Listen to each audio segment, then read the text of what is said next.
Bonjour, bienvenue dans Le Panier, le premier podcast e-commerce. Mes invités cartonnent et me livrent leurs secrets de réussite et les problèmes qu'ils ont rencontrés pour qu'on puisse, ensemble, apprendre à vendre mieux et plus.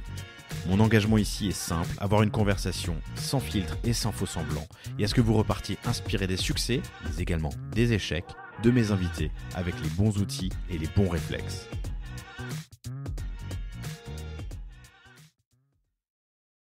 On a une commande sur deux en ligne qui se fait livrer en magasin. Donc c'est absolument énorme et c'est motivé aussi par le fait qu'on a un réseau de retail, comme je l'ai dit, qui est hyper dense et du coup tu as très souvent un magasin proche de chez toi.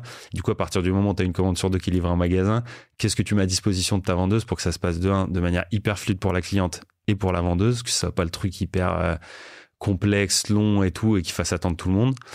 Et c'est la même chose pour les retours. Pour ça qu'on parlait de ligne, tu vois, par exemple, quand on a commencé à parler des retours, nous, on avait déjà travaillé tout notre parcours de retour en magasin et du coup, très vite, les idées ont fusé, on a parlé d'énormément de trucs et c'est là où les discussions, après, ça t'ouvre les chakras complètement et tu t'imagines des trucs...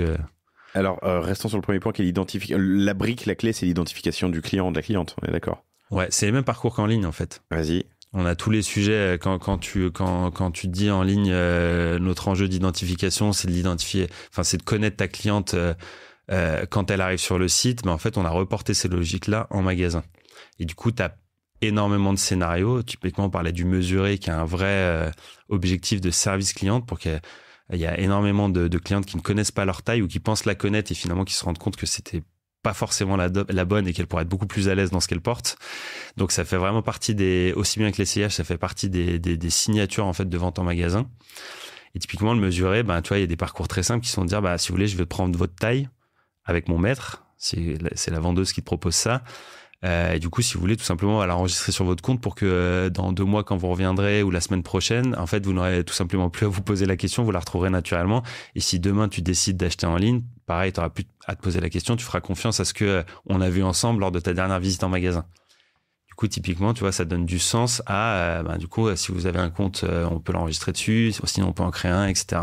Tu as de la friction à la création de compte, à l'enregistrement de ce type de données? Non, parce que je pense qu'on a la chance d'être une marque, une fois de plus, historique et une marque de confiance.